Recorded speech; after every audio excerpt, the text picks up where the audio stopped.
نبی پاک صلی اللہ علیہ وآلہ وصحبہ وسلم کی باکمال اداؤں میں سے 7 ادائیں۔ پکارنے کا انداز، آپ صلی اللہ علیہ وآلہ وصحبہ وسلم کو جو بھی پکارتا اسے لبیک کہہ کر جواب اور ریسپانس عنایت فرماتے، اور آپ صلی اللہ علیہ وآلہ وصحبہ وسلم صحابہ کرام علیہم الرضوان کو ان کی کنیت اور ان کے پسندیدہ ناموں سے پکارتے تھے۔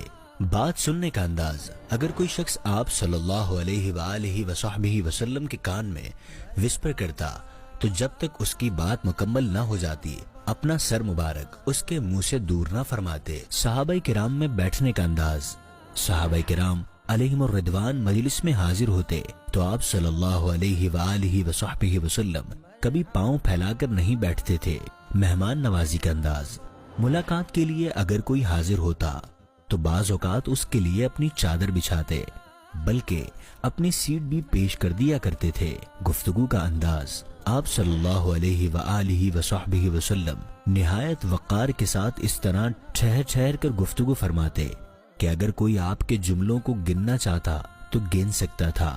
چلنے کا انداز، آپ صلی اللہ علیہ وآلہ وصحبہ وسلم رفتار کے ساتھ اور ذرا جھک کر یوں چلا کرتے تھے گویا کسی بلندی سے اتر رہے ہیں۔ حضرت سیدنا ابو ہریرہ رضی اللہ عنہ فرماتے ہیں، آپ صلی اللہ علیہ وآلہ وصحبہ وسلم اس قدر تیز چلتے تھے گویا زمین آپ کے قدموں کے نیچے سے لپیٹی جا رہی ہو۔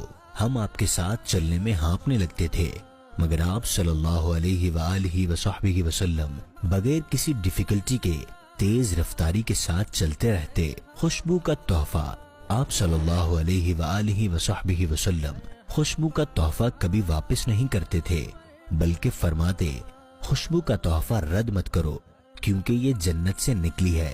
اللہ عز و جل ہمیں بھی میلاد مصطفیٰ صلی اللہ علیہ وآلہ وصحبہ وسلم کے صدقے ان مبارک اداؤں پر عمل کرنے کی توفیق عطا فرمائے، آمین بجاہ النبی الامین۔